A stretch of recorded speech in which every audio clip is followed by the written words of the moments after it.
Are you ready to become the dad you were meant to be?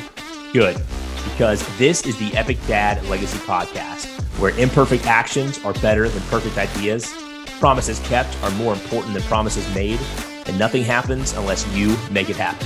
My name is Drew, father of three, the founder of the Epic Dad Company. My mission is to help dads up their game and become the husbands, fathers, and men they are called to be.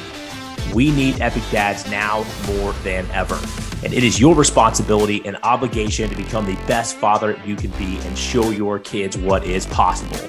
Listen in for weekly tips, strategies, and actions you can take to go from average dad to epic dad. Thanks for listening. Now let's start the episode. What is up, guys? Welcome back to the Epic Dad Legacy Podcast. This is your host, Drew Camp here, the founder of the Epic Dad Company. Hey, I want to say thank you for being here. We have on an awesome guest today that is going to pour into you guys. And we talk about a very important topic, which is how you can better protect yourself and how you can better protect your family, because the world is a dangerous place. And it is up to us as fathers to be the leaders in the home and to be the protectors in the home. So today's guest is Josh Brisbane, and Josh is a fighter. He's an entrepreneur. He is a surfer and a protector, but above all, he is a husband of 14 years to his wife, Alicia, and a father to his 10-year-old son, Kingston. And they are the number one reason he strives to be the best at everything he sets his mind to. So Josh has been an entrepreneur since 2011, and he currently owns the Savage Syndicate, which is created to inspire the average person to become hard to kill. I love that. By creating a tribe of like-minded savages, he has formed a community of elite protectors who help train, inspire, and communicate the importance of learning to protect yourself and your family. And Josh has recently just become an Amazon best-selling author with his book, Hard to Kill. The book is about the lessons Josh has learned through his life that have helped shape him into the protector he is today. Now, Josh has been training and fighting since he was in his early 20s, and he's got the scars to prove it. And now that he is well into his 40s, his motivation is still high to keep his family safe and protected from this crazy world at all costs. Now, our job as fathers, right, is to be the leaders of the home, to protect, preside, preserve, right? So today we're going to be talking about how we can better protect our family and what are the traits, the habits, and the skills that we need to possess in order to become a better protector. So awesome, guys. With that, let's hop into today's episode with Josh Brisbane. Tell us about Savage Syndicate and kind of what you have going on. Yeah, so the Savage Syndicate is, I've been in mixed martial arts, combat sports for about 20 years, off and on, everything from jiu-jitsu, Muay Thai, Krav Maga, anything there is out there. I was just a sponge and I loved it. And then I was only doing it for myself, right? I was in, smoker fights, which is because I'm 48. I was doing it before it was legal in California. So we had to call them smoker fights. So we kind of flew under the radar. And I was only doing it because I was a young kid in my 20s, just wanted to fight, right? And then as I got older, I started doing more scenario-based training, more like if I'm at the store or if I'm at an ATM and a guy comes up and tries to mug me, what do I do? If I have my family, I have to fight differently than if I was by myself. So all these scenario-based training is what I just absorbed, tactical training, all this stuff. And so I was in a business, an entrepreneur mastermind, and I think it was a Buffalo shooting, grocery store shooting happened while like a day before our weekly call. And somebody said something about it, and I had my input, and I just gave my input, and I ended up taking over the call. And I kept apologizing to the head guy. I was like, hey, I'm sorry. I could stop talking. He's like, no, you're adding value. Keep going. And so I just dropped all my little nuggets, all the stuff that I know about tactical, this and that, and situational awareness. And everybody hit me up afterwards and said, man, you need your own group. You need to tell us. You need to share this because we're all people who are making millions, but we don't know how to fight to save our life. We don't know how to throw a punch. If somebody comes into our house right now, we're basically screwed. And so I was like, well, okay. I mean, I just thought I knew common knowledge. I'm not ex-military or law enforcement. I'm just a guy who's like to fight for 20 years. So I said, well, if there's a market for it and I can add value to other people, then I'll see what I can do. So I created Savage Syndicate, the Savage Syndicate group, with that in mind. It's just to add value, show people the small things that we can do. The bottom line is inspiring the average person how to become hard to kill. It started out being all physical, like going to jiu-jitsu, Muay Thai, put yourself in uncomfortable positions because you need to know how you're going to react in a controlled environment before you get mugged on the street and realize, shit, I don't like to get hit. Well, that's a bad time to learn that you don't like to get hit. I mean, nobody likes it, but at least you know you can take it. But then I started branching out to financially be hard to kill because we know the world is getting crazy. We need to put all our ducks. We need to banks, the government, they're not on your side. We need to figure out how we can protect our own self and become hard to kill. So I've branched out to physically, financially, mentally, right? There's a lot of things that we can do daily, our daily habits, our small wins that we can start stacking to mentally be prepared for an attack, a home invasion, or anything like that that's going to harm you. You got to mentally be in the right space. And then spiritually as well. And the things that I don't, because I'm not a spiritual person at all. Everybody thinks because I surf and I'm one with nature that I'm a spiritual guy. And I wish I could say I was. I go out there and I talk to the dolphins, but in honesty, I'm an atheist, so I don't really believe in anything after life. But I have guests on. I talk to people. If there's a subject, like me and my son were doing homework last night, I'm like, well, that's interesting. So we dug deeper in. So the spiritual aspect, I have people who know. I surround myself with experts who can educate my group and mastermind on things that I'm not aware of. So I have fighters come in, I have law enforcement, I have Army Rangers, I've had an ex-Navy SEAL. I have everybody who I think could build a tribe around being hard to kill. And that's what the Savage Syndicate group is, because I'm not teaching people how to be a UFC fighter or go to be the next, John Jones. I can contribute. I mean, I've been on fight teams where we get guys ready for fights, but I want to inspire the average person, the dad, the person who is the first responder, because at the end of the day, we are our first responders. I believe in the police. I have 100% support for them. But right now, if somebody comes in that door, I can't go, hold on, sir, let me call 911.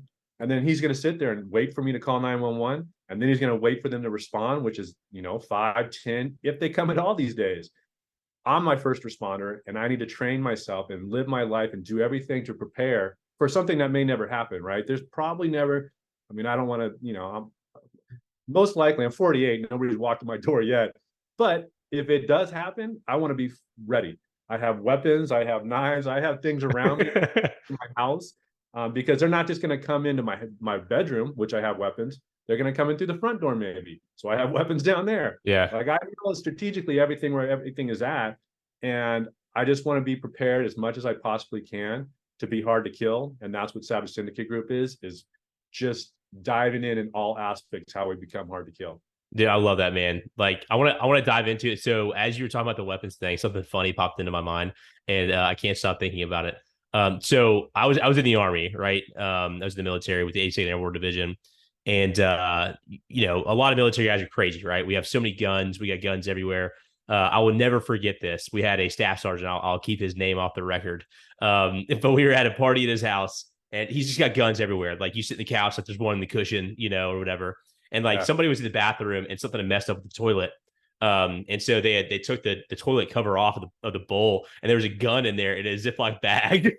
And we were like, what is going on? He's like, oh, this is my toilet gun. Style. Yeah, he was like, this is my toilet gun. Okay, yeah. That's awesome. Yeah. But and people think you're paranoid and you're like just living that life. And to me, I don't army crawl to my car and like I'm on point, right? I don't have a gun in my toilet. That's a good idea next time. Yeah, get your toilet gun. Just be prepared, right? Yeah. Well, it really brings up this topic that I've been like diving into a lot lately around sovereignty, right? And you mentioned it earlier on as like, hey, the government's not your friend, society's not gonna be your friend, right? And you just like, hey, if there's an emergency and you call 911, they're gonna come and help, right? But it's really on you. And taking that to the next extreme is not just from a personal security standpoint, but you need to be sovereign in every area of your life, which you touched on, right? And so whether that's spiritually, whether that's relationally, whether that's financially, is like stepping up, becoming the leader and thinking about these things and not relying on somebody else to solve your own problem. Yeah. That's what I want to teach people is like, they think they need to be like a superhero. Like, you don't need to be a superhero. You don't need to walk around with an S on your chest. You just need to pay attention to little things that you're doing, your daily habits. Because I put it this way, I'm big into nature shows. Like there's a good one called Predators, and Tom Hardy is narrating on Netflix. Oh, nice. Look at the lions. They don't go after the biggest, baddest bull, right? They go after maybe the young one, or the one who's goofing around, or the one who's not paying attention. And we're all animals. Predators are watching us daily. As soon as we walk out of that house, I tell people situational awareness is like, like the color code of a light, right? Green, yellow, red. Okay. I always assume I'm being watched, and probably most time we are being watched, right? There's a camera. Yeah, it may not be ill intent, but you're being watched. Yeah, somebody's Ring camera, somebody's this or that. You're always being watched, and most of the time it's for other people's protection. But there are people out there that are watching you, and so if I can put any kind of security for me, like with weapons that I hold, or I'm on a swivel, not looking down at my phone, I want to put everything stacked in my advantage. I don't want to give anybody out there, whether it's a group of multiple attackers, whether it's a homeless crazy guy, I want to put everything in my arsenal that says, you know what, I'm the wrong one. I don't know if I can cuss on this, but go for it, man. Go for it. I'm the wrong one to fuck with, right? So I put that over. I'm a nice guy. I shaka. I love people, and my wife calls me a social butterfly when we go out. But if you fuck with them, that's my family right there, my wife and kid. There's another side of me, and I'm not so nice. And once you cross that line, right? I don't know if you just want $5, but once you've crossed that line to show an aggression and shown that you want to take something of mine, it doesn't matter if you only wanted $5 or you wanted to kill me. That line to me means it's on, and you want what's mine, and I'm going to act accordingly. And so all of my training goes towards that. And it might not happen. It's kind of like insurance, right? I have flood insurance. I don't know the last time I had a flood out here in California. I mean, Hurricane Hillary was a light sprinkle and a twig fell, but we pay for all this insurance, right? I'm paying for my training. I'm doing all of this, the tactical training, the shooting, the gun, firearms, because I want to give myself all the tools if it ever happens. And it so happens that I love to do all of it, so that's fortunate. But I don't want to, like you started out saying, I don't want to depend on anybody. I don't want to depend my wife and son depend on me to be the lookout when we're walking around. My wife knows that, if I'm, a little bit on point, not engaging in so much in the conversation, she knows that we have safe words, right? We were driving last night and there was a suspect, my son calls it sussy. There's a sussy person. He goes, Dad, watermelon. I go, dude, we're in the car. You don't need to say the safe word. I get your point. I love that there's a weirdo over there. Yeah, but I already clocked him. I know where he's at, but he's in the car, dude. We're fine. He's not going to break down the car. But it's stuff like that I want to teach everybody. Is like, my 10-year-old son knows the safe word. My 10-year-old son knows the word that we can relax, because he sees things that most people don't. And I was proud of him the other day. He started school. He goes to a private school, and he came back with the homework or something that he had worked in class. And me and my wife were looking at it with him, and it said, "Where do you live?" And he goes, "My home." I said, "Why didn't you put the city or state?" He goes, "They don't need to know that. I don't want them stalking me." I'm like, my man, that's right. You don't need that information. You don't need an address everywhere you go. You don't need, give them what they need or want. You don't need to tell them a precise city. I mean, he's 10. His teacher's most likely he's not going to come out of our house. But why give out that information if they don't need it? Right. So it's little things like that I really try to ingrain in people's head. Yeah, it's funny, man. Like, the amount of times you'll look around and just see people like this, right? Yeah. I mean, just in social settings, just on the phone, no idea what's going on, right? That, and then to your point too, like the don't need to advertise where you live and things like that. Like I saw this, I forget who did it. It might have been a guy that made the Sound of Freedom movie. Like it was one of his reels or somebody in that sphere, in kind of the child trafficking sphere. And they asked, a known predator, pedophile that's been locked up, what's like the first thing that you look for, right? And he's like, I look at the dad. Is what he said, right? I've done a thing about that too, because it gives me chills talking about it. Yeah. And so really resonate with that saying, right? Like be hard to kill, like don't be a soft target. So like let's go back to situational awareness, because I think that is huge, right? And that's something that I learned from the military, right? I mean, when you're out on patrol, you're always looking, right? You're looking for you're looking for IDs, you're looking in a window, you're looking for any type of triggers, right? That might throw you off. And so I've kind of brought that back stateside from wartime environment, and it's obviously dialed down quite a bit. It's been a while since I've been in Afghanistan, but still there's a lot of that, right? Like I will sit just a couple things, right? Like going into a restaurant, I'll sit with my back to the wall, right? So I can see the entry and exit.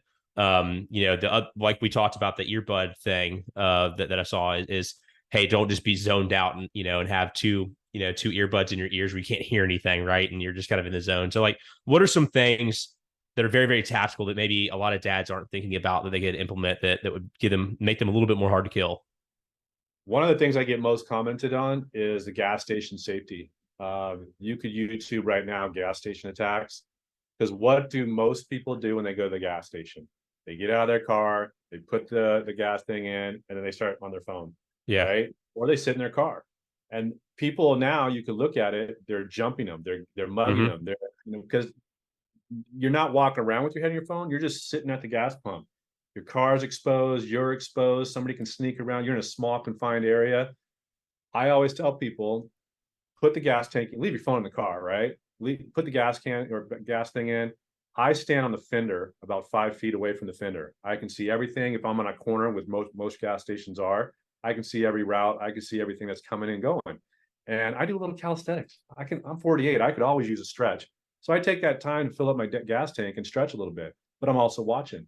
I'm not making myself an easy target anywhere I'm at. And a gas station is a lot of bad things happen at a gas station. You got homeless guys coming up to you. I had one guy come up to me and I was doing my stretches and stuff. He goes, "Oh man," he goes, "I just put $5 in that tank and you got here before I did."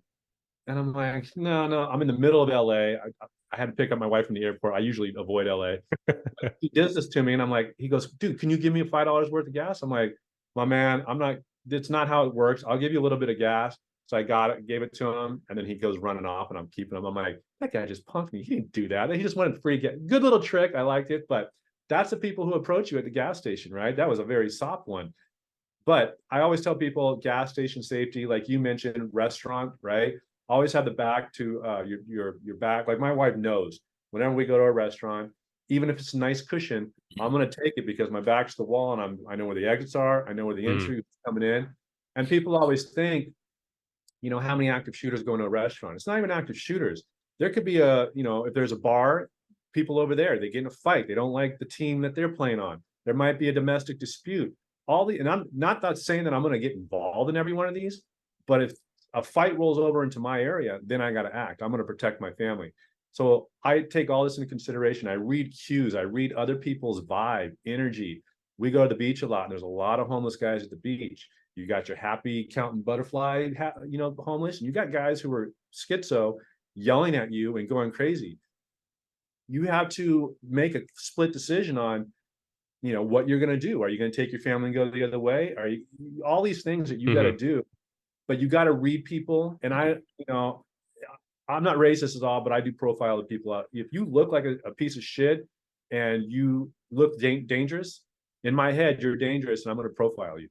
I'm not going to say you're a lower life, I'm not going to say derogatory things or go out of my way. I'm just now putting you in a category in my head that says you're more of a danger than this little girl who just got out of school, bebopping down the road. That's just common sense, And so I put people in categories quickly and instantly. And so I do all that. And I'm not, like I said earlier, I'm not rolling on the ground to my car. Like if I get out of the gym, roll my car, is it safe? Okay, do it.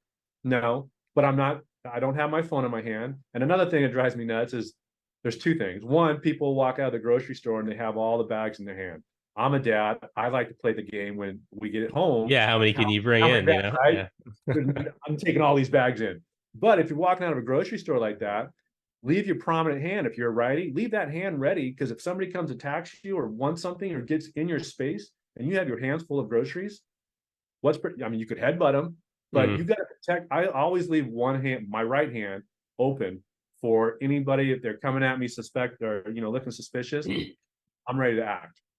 And if I have my son with me, I say watermelon, he gets behind me and I'm always in board shorts. So he grabs the back of my board. Now he's a little older. He can do a little bit more, but he'll get behind me. So if I have to swing quickly, he's right behind me. Like he's attached to my back if I have to act. So another pet peeve of mine is when there's people walking on the sidewalk and there's a couple, a man and a woman, and the woman's on the outside. That drives me nuts. And I even have my son, "Dad, that guy doesn't love his wife." I say, "Why?" because he's on the inside. I said, yep, that's my boy. Yeah. It's little things like this that just start stacking. I don't even think about it. I always have my wife and son walk on the inside. Mhm. Wherever there's a threat, whether it's a car, whether it's a dog, whatever the threat is, I'm the first one who's going to engage it. So they're on the inside. You make your stuff a little bit quicker. Like just yesterday, me and my son were doing football drills, and he going for the quarterback. So you take your 3 steps back and you have the ball up here. He says, "Why? I want the ball down here." I said, "Because here it's easier to strike." And just like in fighting and protecting, I'm on the outside because it's a little bit quicker. It could be that second or two that you need to protect him successfully. But if you're on the inside, you're like, "Oh wait, hold on, Kingston, and why if I get to the threat?" No, I always put myself first. And people are always like, "It's not a big deal who's on the outside." To me, it is, and that nobody's gotten Yeah. hurt or by a car. It's those little things that you just start stacking your daily life, and it doesn't. I always say this, and I keep saying it today. I'm not paranoid. I go out and have fun. We go to concerts. We go to the beach, but I'm the one who's looking around, especially at concerts or anything like that. I'm watching people. Are their hands in their pockets? Are they fidgety? All these little cues that you can pick up on, and then you just act accordingly. Maybe take your family aside, or go away a different way, or whatever the case is. Or you just watch that guy a little bit longer, make sure he's not doing anything, harmful to anybody, right? Because I also don't like. I hate bullies, and if you start engaging in some bullshit bully stuff, I'm gonna get involved. So I just always watch people. I'm a people watcher, and it's for my own family safety and my safety. I do it on my own too. Mhm. It's funny you mentioned the walking on the inside. So my kids, I've got 3 of them. I got 2 girls, 7 and 5, and I've got a boy who's 18 months. And so one point here, then a couple questions. So like one point about the walking on the inside. So my oldest daughter just realized the other day that I walk on the inside every time. And she asked me why she did it, why I was doing it. I was like, hey, well, that's just in case a car comes over, or something, I get you out of the way or whatever. So she like realized it, right? And then we did it again, and she's like, "Hey, Daddy, you're on the inside again." I'm like, "Yeah." And she goes, "So what happens if a car comes?" And I was like, "Well, I'm just gonna stop it." I like just like playing with her, just like Superman it and stop it before it hits you. Right. But no, so like she's starting to like realize some of those things without me mentioning it. But with that though, right, with young children, I think it's a balance, and I'm curious to get your perspective on it, right? Because the world is a dangerous place. And like, what should our role be as a father in being realistic with our children when they're young about the way the world is versus protecting them from even knowledge of those dangers because we just wanted to be a kid, So like, where's the balance in that? Well, my wife would say I don't have one. She's like, "You don't need to tell them that." I'm like, so I would say there's 2 things. Like, I like that your daughter picked up on things like that. And I always say, show them, don't tell them, right? Yeah. I can tell my son all the time, go to jiu-jitsu, go do this, go do that. If I ever am at the state, or if I'm ever the dad who I can't throw a football because I had too many beers the night before, I always want to be that dad who shows him and not tells him. So doing stuff like that, talking to him about safe words. I'm pretty honest with my son as far as, the bad stuff out there. And to a degree, like, if there's a bad scenario, I say, "Hey, something bad happened to that person." "What happened?" "Well, something bad. Can you just trust me?" Like, I don't say he got stabbed 50 times, or, that maybe a woman got raped. I break it down into terms of a 10-year-old that they'll understand the danger still, and he'll trust me on it. Because I'm so open book with him, that he knows that, oh, if Dad's not telling me what really happened, it must be really bad, because Dad tells me some pretty crazy shit, right? So I have a filter in that regard, but my wife still looks at me sometimes like, "You didn't need to go that in depth." I'm like, "I'm not sugarcoating it. Mom, you're the one who tells him about, all the rainbows and funny stuff and all that good stuff. And he goes to you when he wants hugs and kisses. He goes to that to me too. Like, we're super engaged with him, but I'm also the one, that will tell him a little bit of reality of there's assholes at school, right? I don't mean to call little kids assholes, but there's Hey, they are. Yeah. I say, a lot of people say, wait to, and his teacher, he went to a new school. He was homeschooled for up until now. And now it's kind of like a homeschool school where they go to, but they're all like-minded individuals. And one of the teachers there started talking about, if you have any problems with a kid, wait, wait until he hurts you or something and then come talk to us. And my son's like, no, that's not right. Like you fight, you hit him. And the guy's like, no, no, no, no, you don't engage. So he comes home and tells me this, and he's like, Dad, our history teacher's a wuss. Like he wants this to get beat up. And then I said, well, I'll talk to him about that. But we have this thing of like, wait until you're hit first. Wait until the guy throws the first punch. And I've told my son, do not wait for the first punch. You can tell a person's intent if they're going to hit you. And if you wait, that might be the knockout punch. And now you're on the floor and he's foot stomping or head stomping you because you didn't react. I said, and I teach my son this, and I teach other people as self-defense. I said, if people get in your space, then you have time, and that's when you should react, right? Hey, back off, back off. If they're coming in there, I don't think they're going to give you a hug.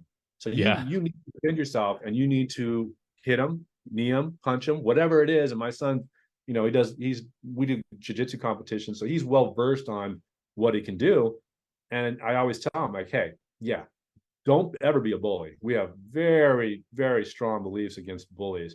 I said, but if a kid comes up to you, especially he just started this new school, so my biggest concern is like, it's what is it, K through 8th, and he's in 5th.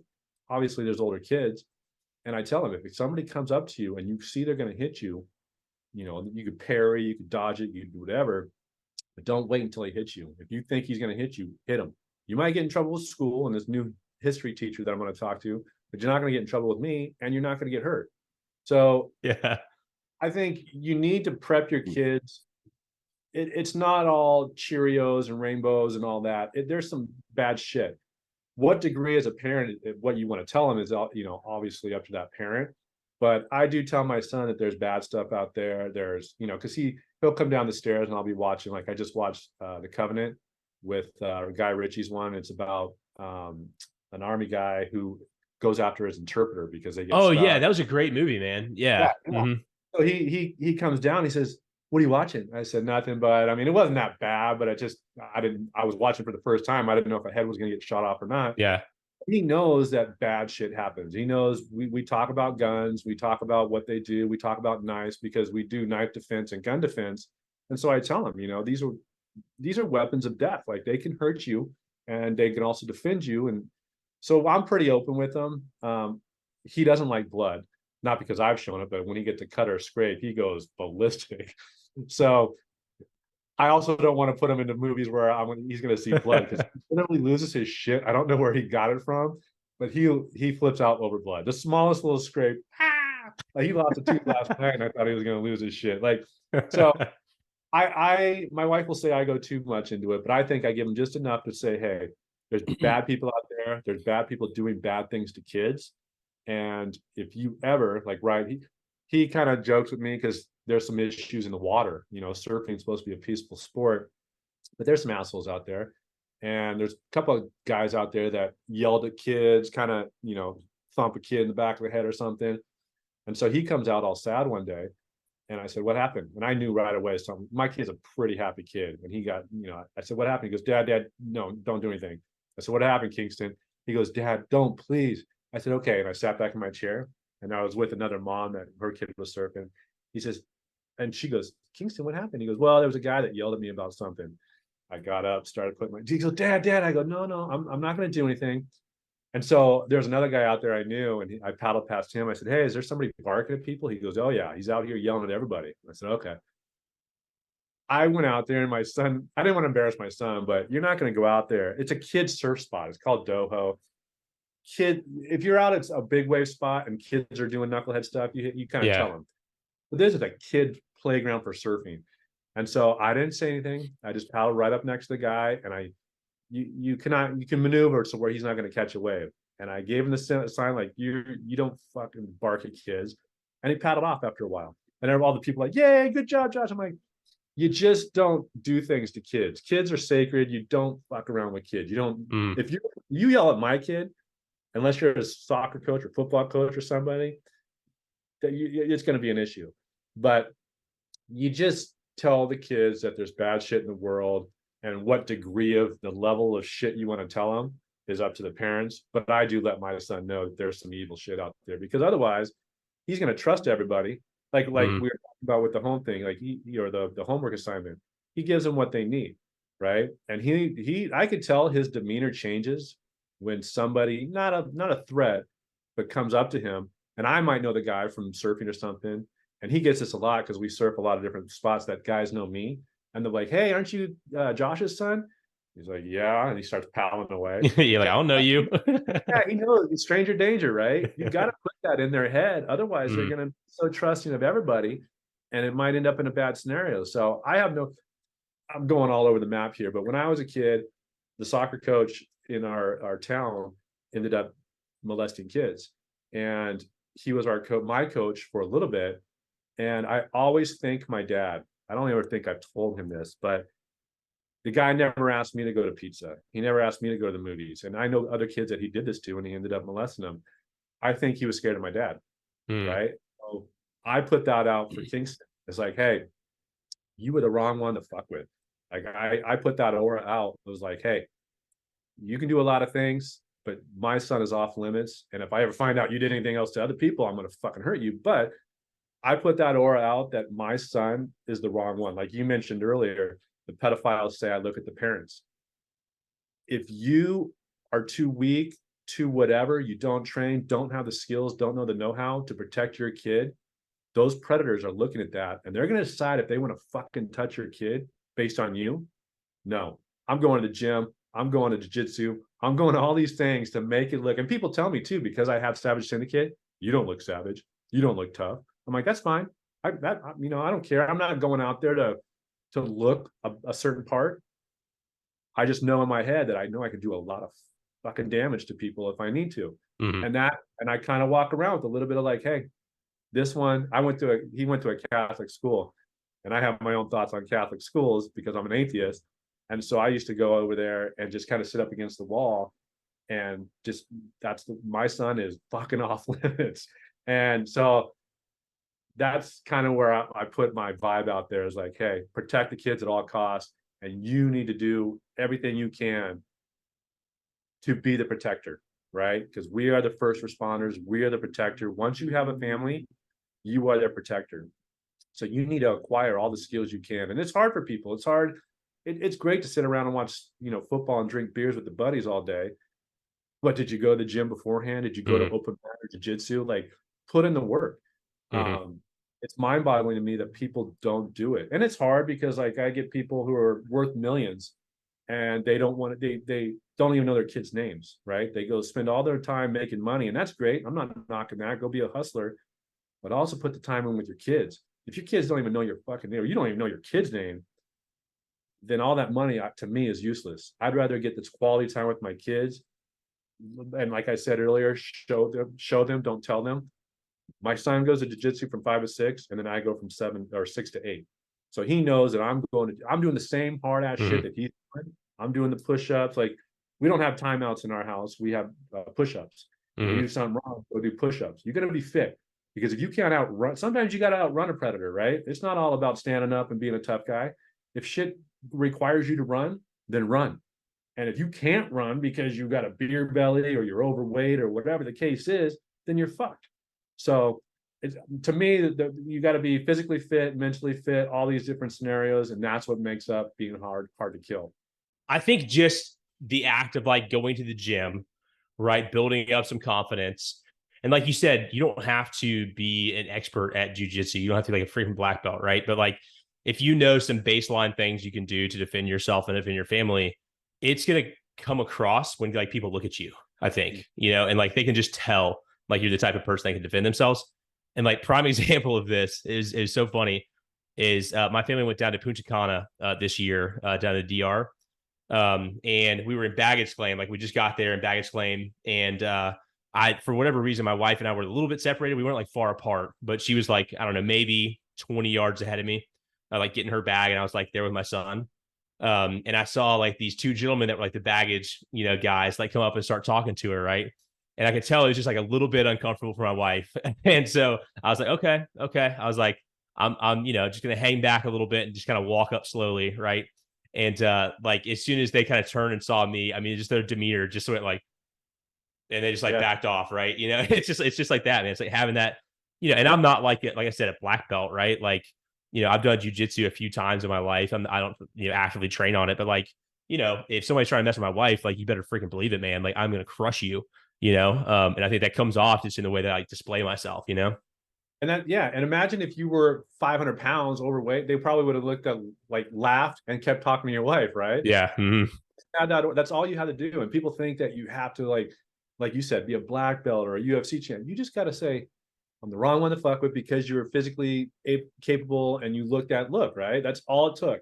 Mm-hmm. So people who don't go to the gym and don't put the effort in are like, you're already stacking the losses against yourself for scenarios like that, right? I mean, I always say avoid conflict at all costs.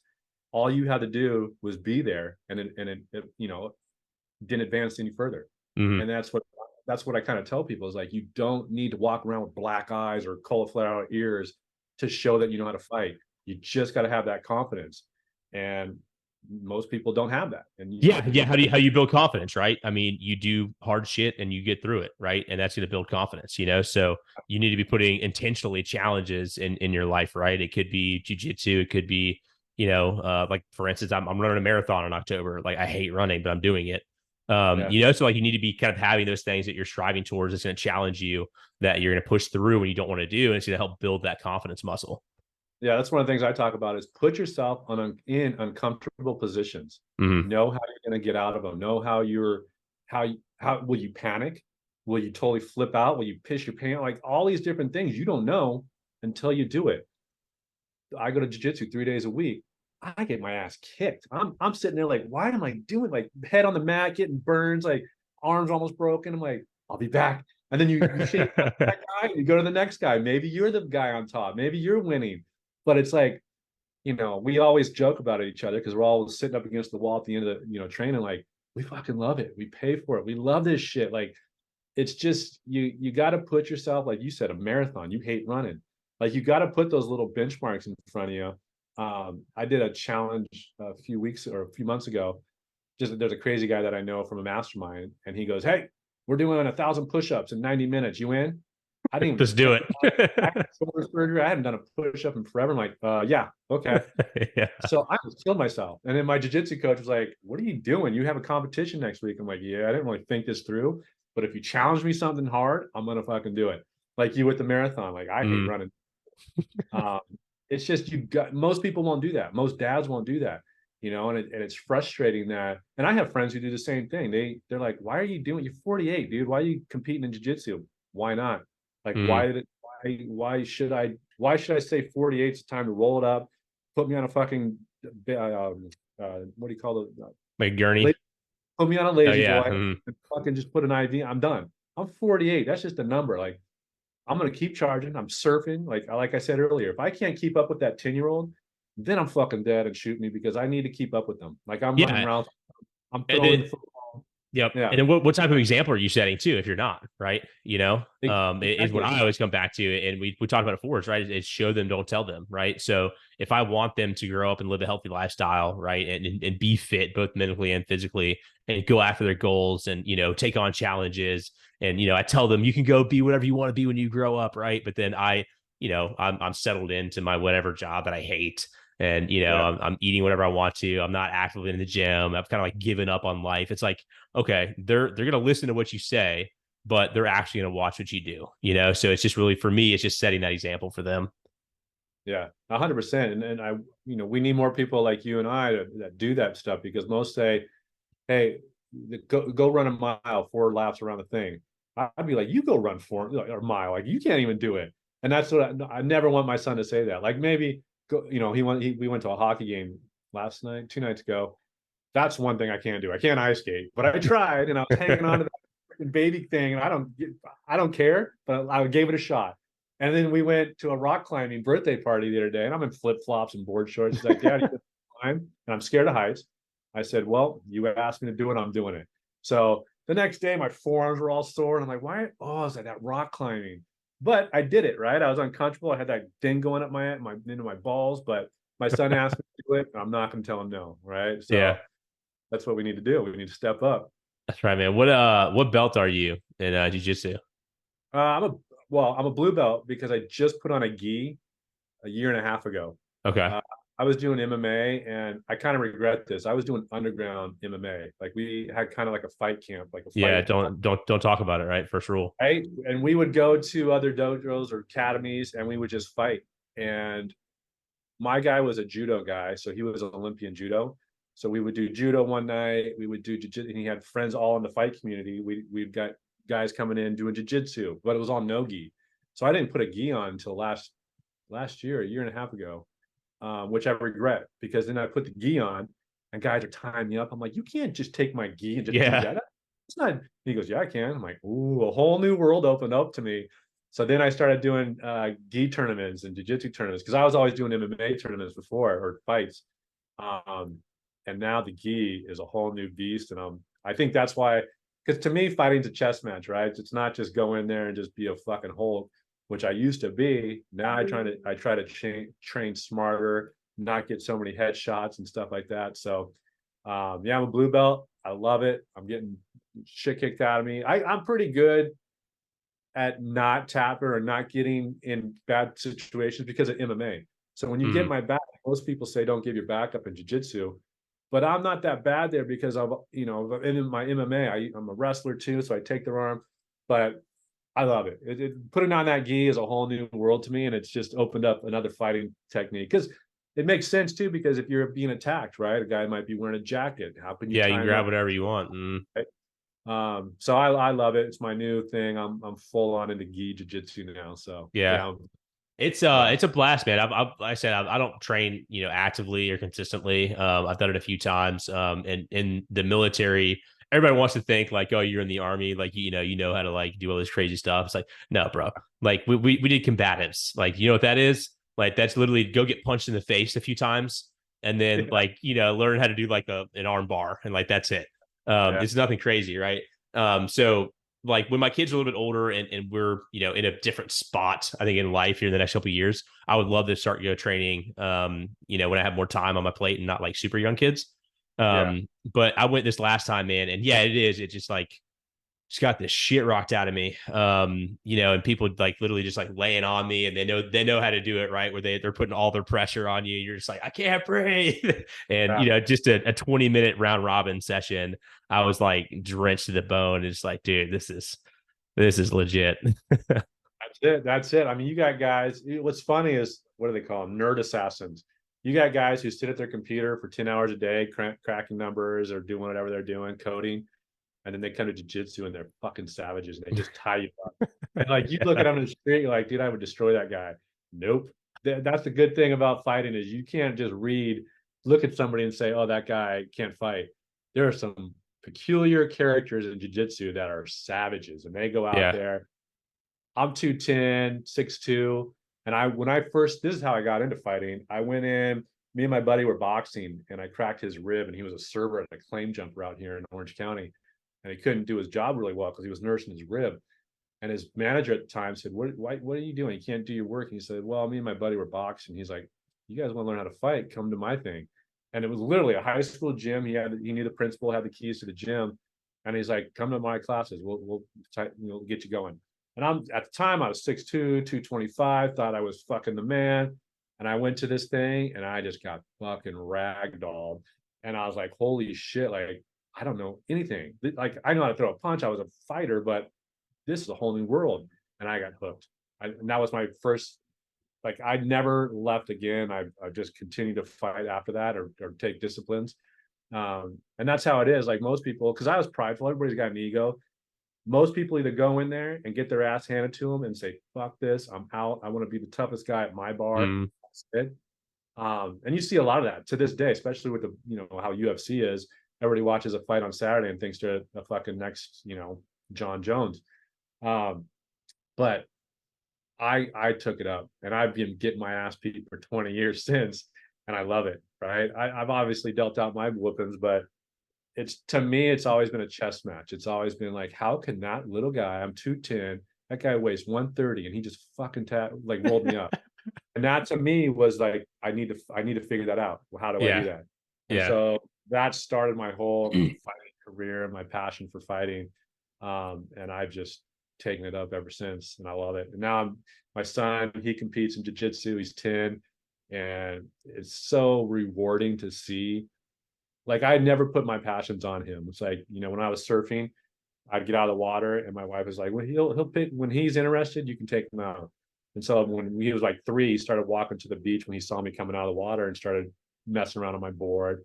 And so I started taking him out. And I've never said you need to go. And I've seen some pretty harsh parents out there who are forcing their kids in the water. It's miserable, or any sport. I've always said, if you want to do it, go ahead. And I'll teach you. I'll give you all my whatever I can. I'll contribute to you learning that sport or whatever it is. So fortunately, he loves surfing and jiu-jitsu, and now he just started flag football. He says, Dad, I think flag football might be over both of those. I'm like, hey, I don't agree with it, but that's fine. That's your choice. That's your decision. I'll support it. I'll play football with you whenever you want. I just let him follow whatever his passions are. Yeah. And fortunately, jiu-jitsu is one of them right now. So I'm stoked for him. Good, man. Good. Well, tell me about the book. Kind of obviously Hard to Kill. We kind of know the broad concept, right? But, where can guys go find it? And what are some of the biggest themes that maybe we haven't talked about here during this discussion? It's in Amazon, and type in Hard to Kill by me, Josh Brisbane, because obviously you might get the Steven Seagal movie. Oh, yeah, that's right. Other fitness Steven Seagal. Yeah. Which I grew up watching. I actually met Steve. Never meet your idols, because he was not a pleasant person. But basically the book is about, it's taking every concept of people, what they think about fighting and what they think about being tough is. I'm scared to go to the gym. I don't know where to go. I think all these fighters are going to kick my ass. And I'm just, I take all those perceptions. It's basically 20 life lessons that I've had. So it's not saying be hard to kill by eating meat and protein. Be hard to kill by, it's my life. How did I learn the lessons of being hard to kill? How did I learn to be situationally aware of my surroundings? Well, I've had a knife pulled on me when my kid was young, and I had to, what did I learn from that? I've been picked on and bullied. What did I learn from that? How has that shaped me into being hard to kill now? I've never been robbed and all that, but it's like, I take life lessons of my 48 years on this planet, and I roll them into stories of what happened, what did I learn, and how you can, either avoid that happening, or what you can do too. So it's basically Hard to Kill of all the things that I grew up in my life lessons, and I rolled it into scenarios of what you can do. And I introduce people to what they can expect when they go to a jiu-jitsu studio or a fight studio. We're not all people with no teeth and just looking to kill the next person that walks in there, because that's what most people perceive it as. It's like, I don't want to go in there and just be a fucking human tackling dummy. And there are places like that, right? But 99.9% of studios, fight, jiu-jitsu, Krav Maga, wherever you're going, there's some badass individuals in there. And there's people who are very highly skilled, and that's obvious. But they're so respectful, they're so honorable, they're so family-oriented. They are probably the best group of people that I've been associated with. And I serve, I played football, I did all this other stuff. And I think the fight community is one of the most open communities I've been a part of. I have my podcast as well, and I have black belt guys talking about, once you're in that community, once you've spilled blood, once you've sweat with people, like I only played high school, a little bit of college football. And whenever you hear NFL guys, what do you miss the most? The locker room, right? Mm-hmm. The camaraderie of the guys, of the feeling, and a lot about, military as well, as you miss the brotherhood. And that's what fighting is. It's like, yeah, we go in there and we do hard shit, and we, sometimes get hurt and do this stuff. But at the end of the day, I can call up a lot of my jiu-jitsu family and be like, dude, it's a fucking rough day, man. And we shoot the shit. A lot of them are entrepreneurs, the guys that I know, and we talk about business, and we talk about leveling up this way and that way. So I try to take Hard to Kill and eliminate any reason why people shouldn't get off their ass and go train. Same thing with the gym. Like, hey, going anywhere, walking into a fight studio, going to the gym is half the battle. Once you've gotten there, do a couple curls if you don't know what to do. YouTube, Google, ask me, research the answers and do what you can. But half the battle of getting in there, you're in there, right? Go walk on a treadmill, Google how to work out, right? If you're that uncertain, if you're that unsure of what to do, YouTube University, Google it, find out. It's not that hard. We have so much information at the tip of our fingers. There's no reason why you should be overweight. There's no reason why you can't go outside and play football with your kid. there's no reason why you can't be hard to kill at some level, right? There's obviously degrees of everything. There's guys who are fucking, ex-military who will rip your head off if you give them that chance. There's police officers. There's any walk of life. There's savages out there. I'm not telling you to go out there and do the hard shit like you're running a marathon. I'm doing competitions. Go at your own level, but you need to be hard to kill at some level, because God forbid something does happen to you and you're just like, fuck, I don't know what to do. I'm in the fetal position. Well, if you're counting on that person, that perpetrator, the asshole, let's call it, to stop just because you're in a fetal position. I just watched on YouTube this morning or Instagram, 2 guys mug a guy. They didn't stop because the guy fell down. They stomped him. They kicked him. They took his shoes. They took his backpack. We live in a vicious fucking world, and we need to protect ourselves. And we need to do what we can to protect ourselves and our family. And that's what I've dedicated my life to doing. I've had tons of surgeries. I've busted myself up, and I keep coming back for more, because if I'm not there to protect them, then what the fuck good am I, right? That's how I look at it. Yeah. Well, Josh, man, so I want to leave our listeners with this, right? So the podcast is the Epic Dad Legacy, right? And so I feel like, all of us are trying to leave a legacy for our family in some way. And if we're not, then we're going to leave them an accidental legacy, right? That they're going to have to overcome. And so I would love to know, you're 48, right? Your child's 10. You've got eight more years before they're out of high school and kind of off on their own, right? And what is the legacy that when you're dead and gone and buried, that you want to leave, with your son? Unfortunately, I think about that a lot, because you have people dropping down for no reason. Doesn't matter how healthy you are or whatever. And I think about, what is my son going to think about me? Like, what is he going to tell his friends? Like, hey, my dad's gone. But, and I just want to tell or show him that put your head down and work for whatever it is that you want to do. There's no easy path. There's no get quick rich. There's no nothing. There's no black belt sitting there. You don't have to go to 2 classes. Everything you have to do and earn in life, you have to earn it. You have to put your head down. You have to put the fucking work in, and you have to achieve it. There's no handouts. So I want my legacy to be that dad went, busted his ass. He did things physically tough. He did things mentally tough. He was an entrepreneur. He did all this shit, and he had time for me. Like, I can make all the money in the world, and I touched on this earlier. I want him to know that I was a present father. And that's huge to me. And the same thing with my wife. I want to be there for her. I'm a family guy. Above all else, I'm a savage. I'm an entrepreneur. I'm a fighter. I'm a protector. But I'm a family guy first. And I don't care. Like, some people are like, it's kind of a pussy answer. I'm like, I've spent my whole life fighting and doing crazy things. Now is my time to give back to them. I need to teach my son what I've learned, the heartaches, the bullshit, all the stuff that I've learned. And like the book, give him lessons on it. Like, hey, son, this is what bullies think. This is what they do. And they're going to do that to you one day. This is how you need to protect yourself. Hey, you didn't get that job or whatever. You know what? Go out and make your own business, make your own company. He's in an entrepreneurship class in school. I think now the days of going to college right after high school and doing all that stuff is overrated.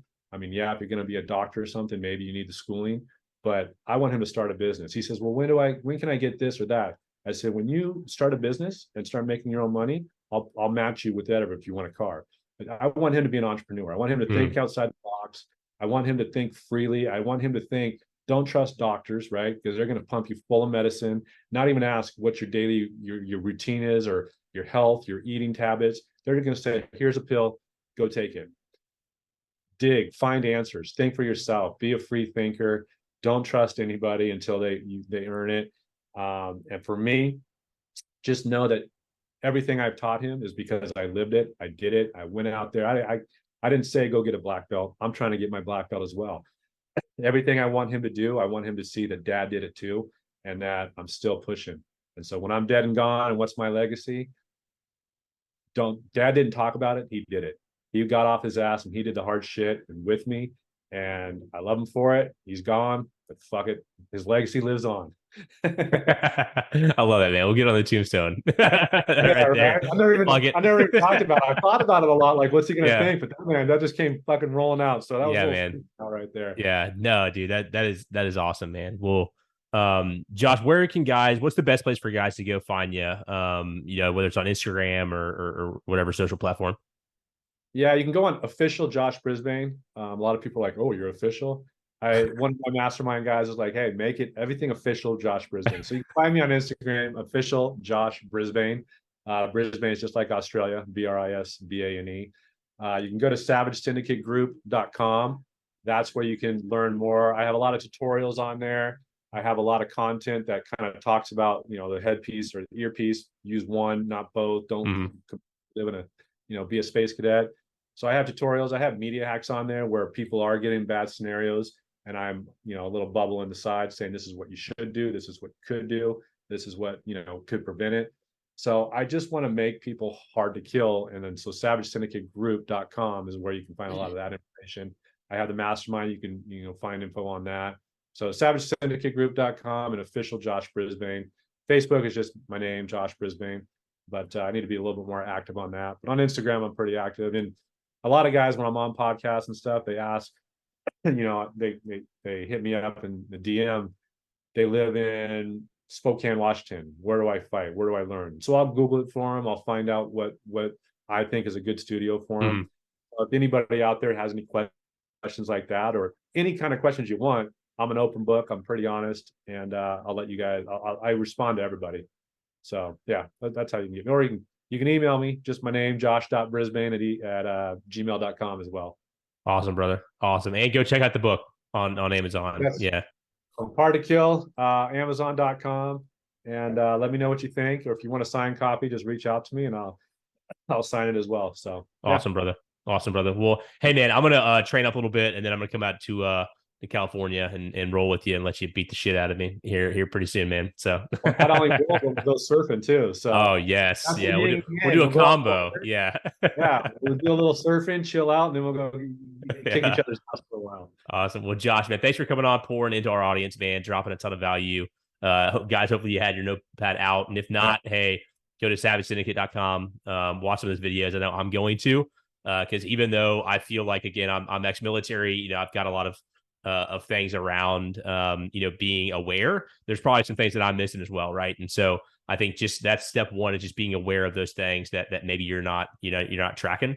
So definitely gonna use that as a resource, Josh. So thank you for coming on, man. And guys, if you got any value from this episode, please drop down below and do two things. Is one, leave a review. That is how we grow the show, is by reviews. And also, I want you to share this episode with one dad in your network. You never know what another dad is going through, and this episode right here with Josh might be the one that a dad needs to get up off his ass, to go start training, to go become the protector that his family needs, right? And so that's how we're going to grow this show. That's how we're going to grow this movement, is leave us a review and share this show with one other dad. So Josh, thanks again for coming on, man. And guys, we will see you on the next episode.